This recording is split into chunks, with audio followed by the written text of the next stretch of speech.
It's about time I spoke about a portable game, and one that immediately springs to mind of having notable value is this one. Designed and published completely in-house by Konami themselves, 2003's Yu-Gi-Oh! Stairway to the Destined Duel is in my opinion the best trading card game adaptation on the Game Boy Advance, and is still the best way to experience this era of the franchise outside of fan-made games. For those of you that are unaware, Yu-Gi-Oh! Is an incredibly popular trading card game that is still alive and kicking after 20 years. The general premise of the game is to summon monsters and utilise a combination of spells and traps to outmaneuver your opponent and reduce their life points to 0.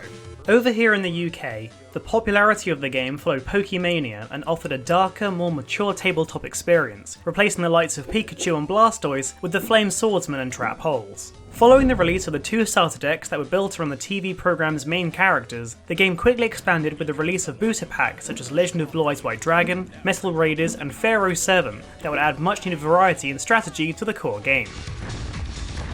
As time progressed and the popularity of the franchise continued to grow, notably moving from the kids channels to a Saturday morning slot on Sky 1, a huge variety of additional products hit the shops to meet the demand. Most famously, a second set of starter decks themed around fan favourites Joey Wheeler and Maximilian Pegasus. Today, these products are highly sought after and command serious prices on eBay, largely due to their rarity, inherent nostalgia factor, and the fact these cards were immediately playable and allowed you to replicate the program at home. The most powerful cards in the game, in the era that we're concerned about, are the 5 pieces of Exodia that allow the player to win the game immediately if they're in the player's hand or summoned together on the field, regardless of the game state, and the 3 Egyptian god cards that, according to playground rules and house rules, are completely immune to spell and trap cards and essentially allow you to win the game with an unkillable monster. Obelisk the Tormentor, the Winged Dragon of Ra, and Slifer the Sky Dragon are naturally fan favourite cards, and the genuine articles will cost you a pretty penny today, considering that they are some of the most pirated cards ever printed for a trading card game. Interestingly enough, Slifer the Sky Dragon has a bit of a backstory. The name of the card is actually a reference to the programme's co-producer, Roger Slifer, and as part of an inside joke at 4Kids Entertainment, he slipped his name on the translation papers for the original card Osiris the Heaven Dragon, and everyone simply played along, resulting in the voice actors, and subsequently all of us, thinking that Slifer the Sky Dragon was the official name of the card. Go, Slifer the Sky Dragon! That's right, as a kid, you wanted a super rare, all-powerful god card named after a man from Shelbyville, Indiana.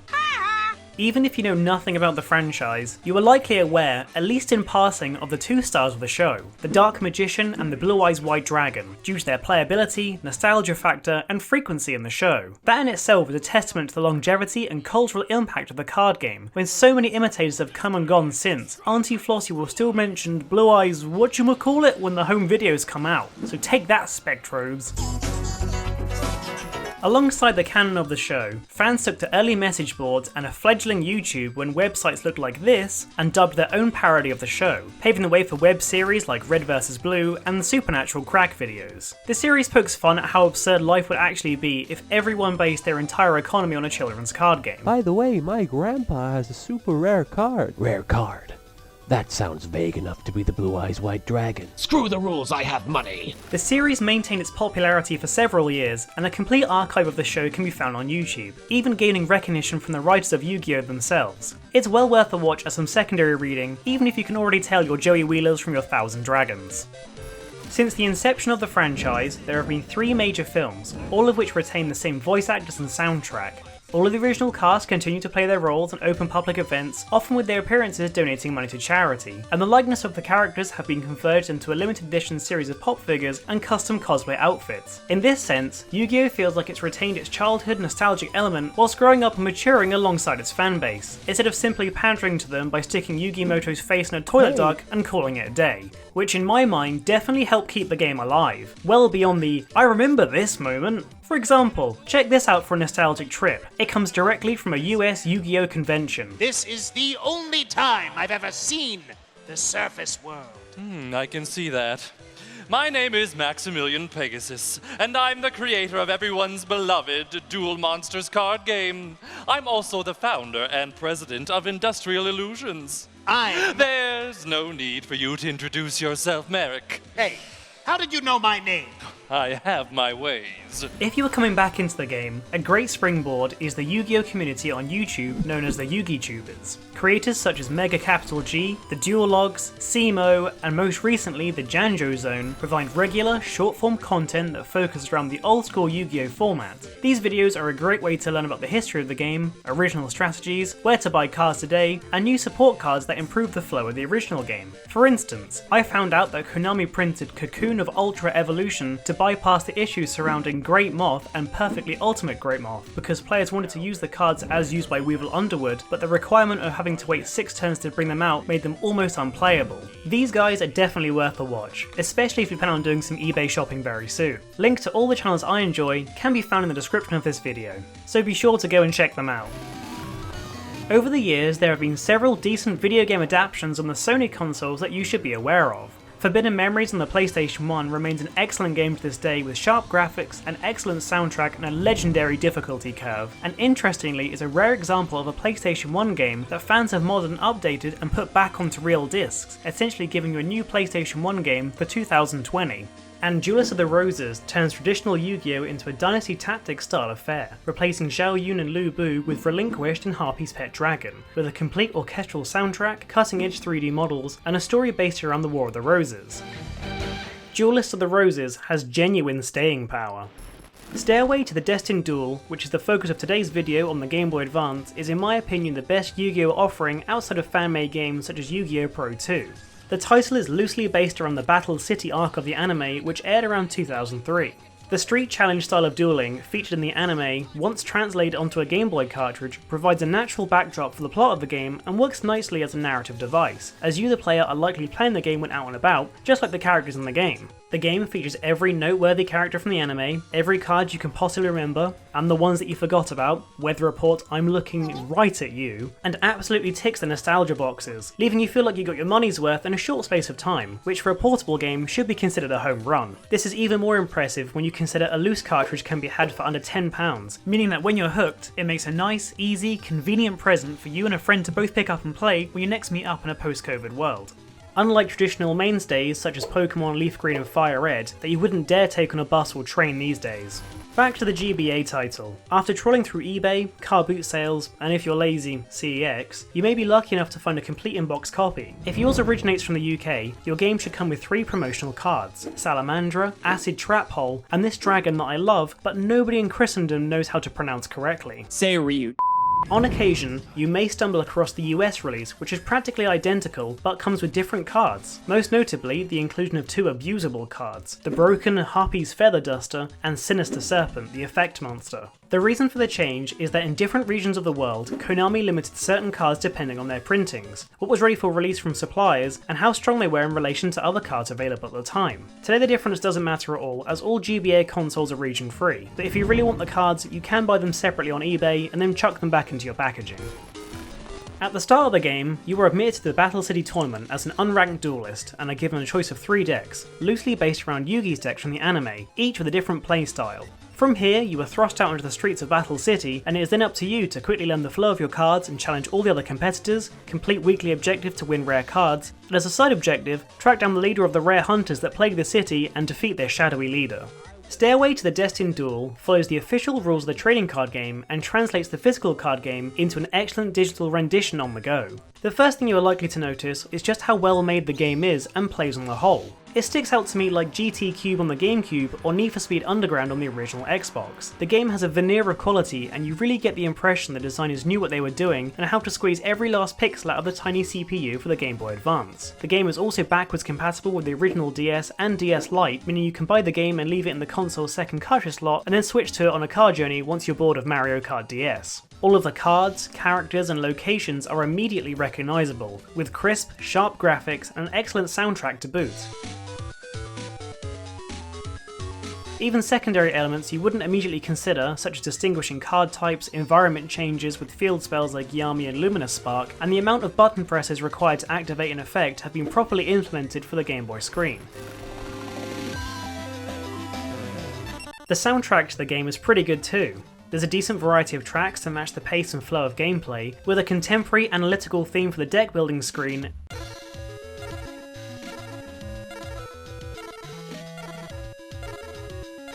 and a variety of numbers for exploring Battle City, none of which ever become annoying.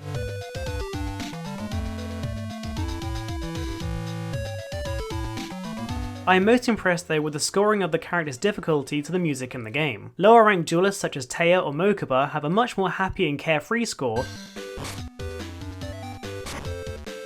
whereas professional duelists such as Kaiba and Yugi have a serious score to reflect their threat level. Despite the fact the GBA has a mono speaker, the delivery of this style of storytelling works remarkably well and can change how you approach each match, even with the same deck, so credit where credit is due, this was a good move.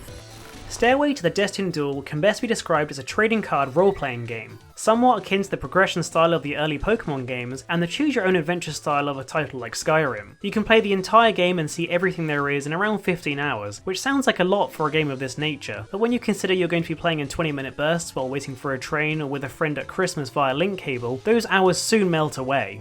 But whatever you do, the game makes you feel like you're the star of the show, with the pace and flow of the game moulding around you as the player, rather than the game being dragged along like a dash hound that simply refuses to walk. Deck building is also a cinch, with the format and find tool that allows you to quickly scan through your entire collection and add and remove cards quickly to your main and side decks. Whilst the deck builder can be enjoyed for hours, for most players it will serve as an F1 style pit stop to drop the new card you collected into your deck, remove a dud, and then get straight back into the action. On the whole, duels don't take long to complete, but are delivered with the competency you'd expect the characters in the anime to demonstrate. The animations and transitions are snappy and move with real purpose, giving the duels a real sense of agency whilst leaving you, the player, with a sense of control. This isn't to be confused with rushing you through the game like hanging onto a raging bull, more so like being a passenger with the stick. The computer strategically moves at pace to keep the game moving forward, or subsequently keeping you on your toes, and it makes the AI feel alive and offers a real substitute for a human player. I never found any lag or slowdown with the AI or in its ability to plan out an attack, and the connection speed with the link cable in the multiplayer mode is surprisingly decent for a game of this era too, with about the same latency of the wireless adapters as used in Pokemon Leaf Green and Fire Red. After winning a duel, you are given a selection of booster packs to choose from that mimic real-world boosters or are adaptation of archetypes such as magicians, dragons, insects, etc. that the characters in the anime like to use. For example, picking the Great Moth inspired pack gives you access to cards that Weevil Underwood likes to use. As you progress further into the game and your reputation as a duelist improves, more packs become available with better cards. But you may find that sticking with a specific set delivers a handful of super rare cards that can absolutely decimate your opponent, such as Delinquent Duo, Raigeki, and Painful Choice, all of which were actually banned in the real card game from tournament play for many, many years, but can be used heartily on Boxing Day at the disgust of your family and friends. So make sure you sneak them in. A strategy I completely forgot about that the game retaught me through natural gameplay is using the graveyard as a secondary resource. A good example of this would be like using cards such as Foolish Burial to purposely send your best monsters to the graveyard and then bringing them back with a combo piece like Monster Reborn after wiping out your opponent's field to quickly put you back in the driving seat. It sounds complicated, but with a zombie deck, these kinds of clever and consistent combos change how you approach the game entirely, developing your strategy from simply staying alive to building a deck with a specific goal in mind to outfox your opponent. A really cool, sneaky, hidden feature of the game is the AI's ability to link your ability as a duelist to the ability of your opponents and the cards they have. This isn't to say the AI ever lets you off the hook, but you'll soon discover, as you naturally play the game, a whole host of alternative and anti-meta strategies that the AI will deploy to defeat you through natural gameplay you yourself will pick up on, subversively teaching you how to improve at the TCG in real life. Sometimes, these strategies will revolve around broad themes such as board wiping cards using Torrential Tribute or Dark Hole, all by utilising the effects of cards like Cyberstein to cheat out a powerful boss monster very early in the game like Blue Eyes Ultimate Dragon or Thousand Eyes Restrict to try and OTK you. This natural teaching style of gameplay is much more effective than the brick wall approach as seen in Forbidden Memories, as you yourself start to think 2 or 3 cards ahead rather than just relying on the luck of the draw. I also love that if you continually pick on a lower to mid-tier duelist such as Bakura or Mokuba, their Millennium Item or sibling, Big Brother, can interrupt your conversation and challenge you to a game there on the spot, using ultra powerful cards in an attempt to stop you farming booster packs. It's a really fun mechanic and it completely throws you off guard if you're not paying attention, especially when the rare hunters make their appearance, as they can actually steal your best cards as you pass by. It makes your movement around Battle City much more interesting and adds a layer of strategy, as you may want to try and trigger these difficult fights later in the game to collect the ultra rare cards they carry yourself. In addition to winning booster packs or completing the tournaments that pop up, you also receive a free copy of the game's equivalent of Shonen Jump, packed with 5 additional cards usually consisting of monsters, spells and traps on a Friday, regardless of your progress. These packs usually contain common cards better used as kindling, but occasionally offer something decent, such as a piece of Exodia or a card like Dark Hole or Acts of Despair, which are a decent addition in this era of the game. One of the best features in this game is the autosave feature. There's a good chance you're going to be playing this game while you're out and about, or between train connections, and you might only have 5 minutes to make that connection. The swift autosave feature kicks in after every match, meaning you don't have to get to a specific point, write down a password, or worry about ink ribbons. You can simply close the screen and come back to it knowing the game has sorted itself out on your behalf. I think this is a feature all portable games should follow, and despite being such a simple idea, has again been implemented really well in this game. I also really enjoyed the sub-narrative hints and tips given to you as you travel around Battle City in places where you don't encounter another duelist. These expositionary areas provide feedback on other players' locations and their reputation, while the passerby serve as a mentor you can't see but have your back and spur you on from the sidelines. This makes the game feel casual, approachable and friendly, while subversively keeping you engaged without lengthy cutscenes that simply wouldn't work on a Game Boy screen. Another awesome feature is the ability to add any card into the game via its real-world counterpart's unique code card on the bottom left of the frame. You can digitize a single copy of any card you happen to have, or just fancy from Google Images, allowing you to add a cover card or specific combo piece directly into your deck without having to spend hours grinding for it.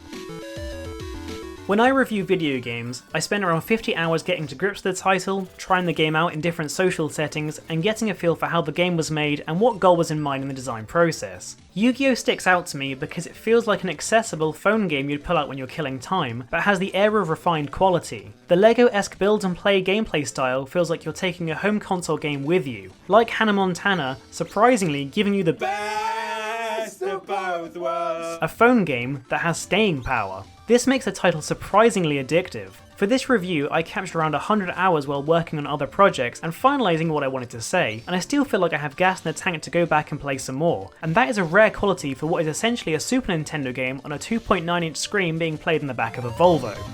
If you are able to complete all of the objectives required and make your way to the end of the game by defeating the rare hunters, you can find the secret location of Marek, who has been using his Millennium Rod to mind control the rare hunters, steal cards, and put the other competitors out of action from the shadows. In order to get a crack at him, you first have to duel and mind control Taya, then 2 rare hunters from the map, and then mind control Joey, before finally going face to face with the most difficult opponent in the game without being allowed to save. I won't spoil the ending here, but you definitely feel like you've accomplished something when you open your booster of ultra rare cards as a job well done, especially when even getting to Marek in the first place is no easy task, and when you finally get there, he has the most broken deck in existence. As a gaming concept, I love the idea of Stairway to the Destined Duel. In this day and age, it's far cheaper, safer, and more practical for you and a few friends to pick up a copy each, meet in the pub, and go for a trip down memory lane, than it is to try and assemble a competitive deck just to be worried about having it stolen or being blown away. I also love that you have the option of using an EverDrive cartridge and a backup of your own ROM to create a situation where you and your friends all have access to every card and deck, meaning you could run your own balanced tournament that everyone could chip into from a WhatsApp group and turn into a reality the next time you meet up. For me, Stairway to the Destined Duel has another key selling point, to get you away from scrolling on your phone and the impending dread of the news. This humble GBA game plays a unique role in that it ticks the nostalgia box, is still fun to play, it offers ways to elaborate on bits of your childhood, but most importantly, it gives you and your friends an excuse to meet up in person and do stuff. Just like you used to in primary school, before everyone worried about council tax and who's getting with who.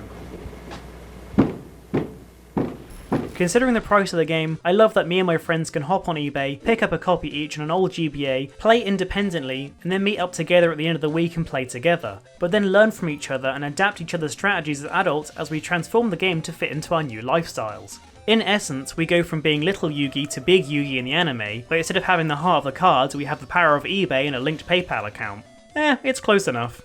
Again, like Hannah Montana, this game serves a function of being a single-player game you can indulge in a binge session, but that naturally wants to be shared as a tabletop game and extends socially to car boot sales, conventions, and board game cafes with other real breathing human beings, which one might assume is going to help with your mental health, getting back out post-COVID, and making some new memories. Just hopefully not forbidden memories.